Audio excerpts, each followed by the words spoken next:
बोलो जय श्री हरि। ओम नमो भगवते वासुदेवाय नमः। जय श्री लक्ष्मी नारायण, जय श्री लक्ष्मी रमणा, जय श्री राधे राधे। धर्मराज युधिष्ठिर कहने लगे कि हे भगवान, मैंने आपसे मार्गशीर्ष मास के शुक्ल पक्ष की एकादशी अर्थात मोक्षदा एकादशी का विस्तार पूर्वक वर्णन सुना। अब आप कृपया करके मुझे पौष मास के कृष्ण पक्ष की एकादशी का क्या नाम है तथा इसके व्रत का क्या विधान है, इस एकादशी के व्रत को करने से किस फल की प्राप्ति होती है, कृपया करके वह सब आप मुझे विस्तार पूर्वक बताइए। मैं ध्यान पूर्वक श्रवण करूंगा।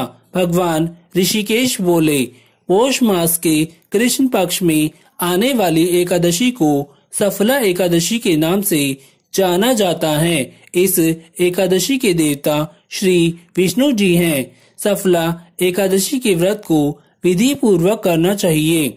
जिस प्रकार सभी नागों में शेषनाग श्रेष्ठ है, पक्षियों में गरुड़ श्रेष्ठ है, सब ग्रहों में चंद्रमा श्रेष्ठ है, सभी यज्ञों में अश्वमेघ यज्ञ श्रेष्ठ है और सभी देवताओं में भगवान श्री विष्णु जी श्रेष्ठ हैं, उसी तरह सब व्रतों में एकादशी का व्रत श्रेष्ठ है। जो भी मनुष्य हमेशा एकादशी के व्रत को करते हैं वे मुझे परम प्रिय हैं। इस कलयुग में वह मेरा परम भक्त है। सफला एकादशी का महात्म्य मैं तुमसे कहता हूँ। अब तुम ध्यान पूर्वक इस एकादशी के महात्म्य का श्रवण करो।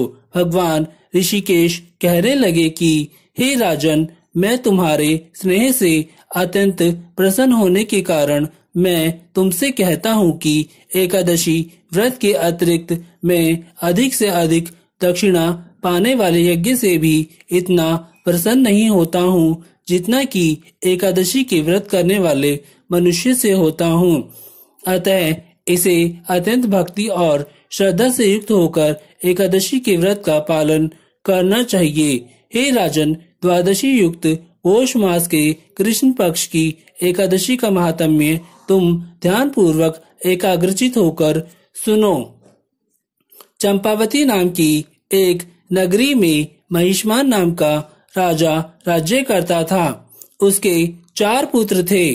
उन सब में जिसका नाम लुम्पक राजा का बड़ा पुत्र राजपुत्र महापापी था।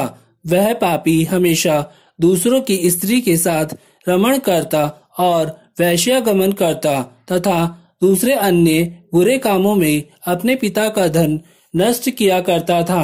वह हमेशा ही देवता, ब्राह्मण, वैष्णवों की निंदा किया करता था। जब राजा को अपने बड़े पुत्र के ऐसे कुकर्मों का पता चला तो उन्होंने उसे अपने राज्य से निकालकर बाहर कर दिया।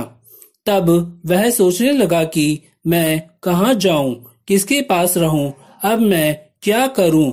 ऐसे विचार उसके पापी मन में आने लगे। अंत में उसने काफी सोच विचार करके चोरी करने का निश्चय किया।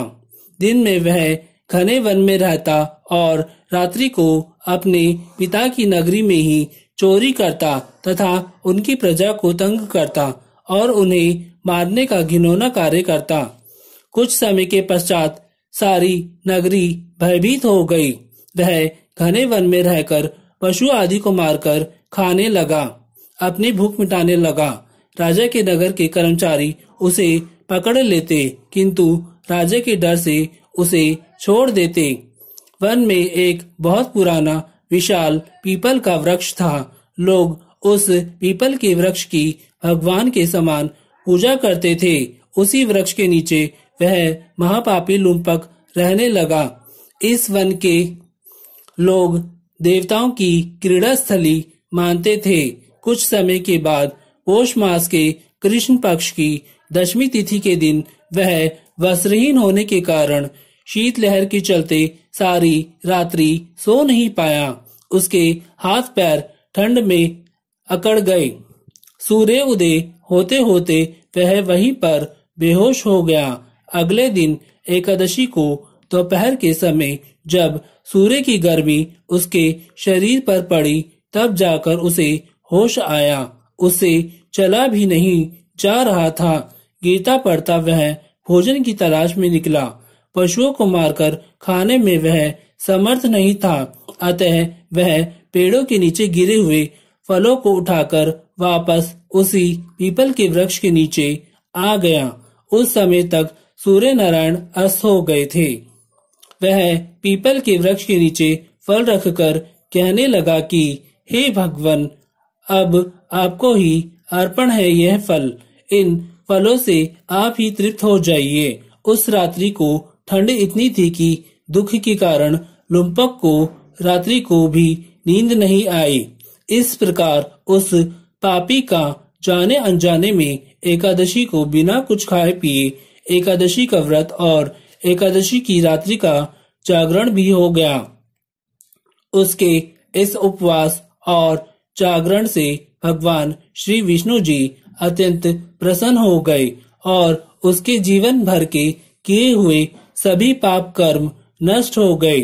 दूसरे दिन प्रातः काल एक अति सुंदर घोड़ा अनेक सुंदर वस्तुओं से सजा हुआ उसके सामने आकर खड़ा हो गया। उसी समय वहां पर आकाशवाणी हुई कि हे राजपुत्र, श्री विष्णु जी की कृपा से तेरे जीवन भर के सभी पाप कर्म नष्ट हो गए हैं।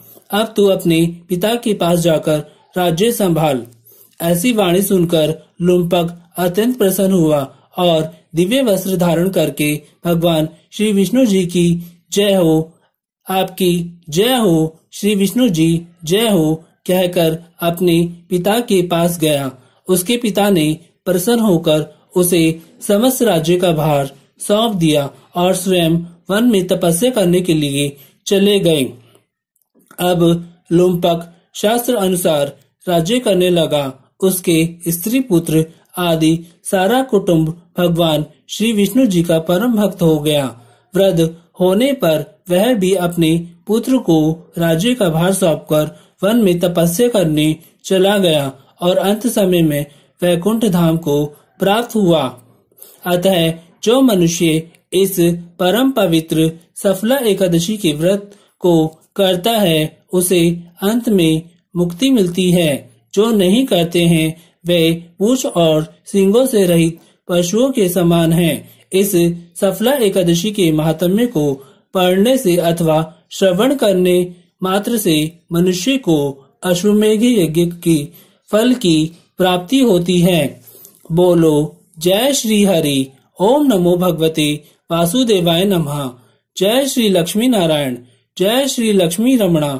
जय श्री राधे राधे। अगर आपने अभी तक मेरे YouTube चैनल लाजपत दोतानिया को सब्सक्राइब नहीं किया है तो जल्दी से सब्सक्राइब करके बेल आइकॉन की घंटी को ऑल पर सेट कर लें। इससे होगा ये कि मेरे YouTube चैनल पर कोई भी नई वीडियो के अपलोड होने की नोटिफिकेशन आपको तुरंत मिल जाएगी। और वीडियो को पूरा वॉच करें। अगर आपको वीडियो अच्छा लगा हो तो वीडियो को ज्यादा से ज्यादा लाइक करें, शेयर करें और एक बहुत अच्छा सा कमेंट करना ना भूलें। बोलो जय श्री हरि। ओम नमो भगवते वासुदेवाय नमः। जय श्री लक्ष्मी नारायण। जय श्री लक्ष्मी रमणा। जय श्री राधे राधे।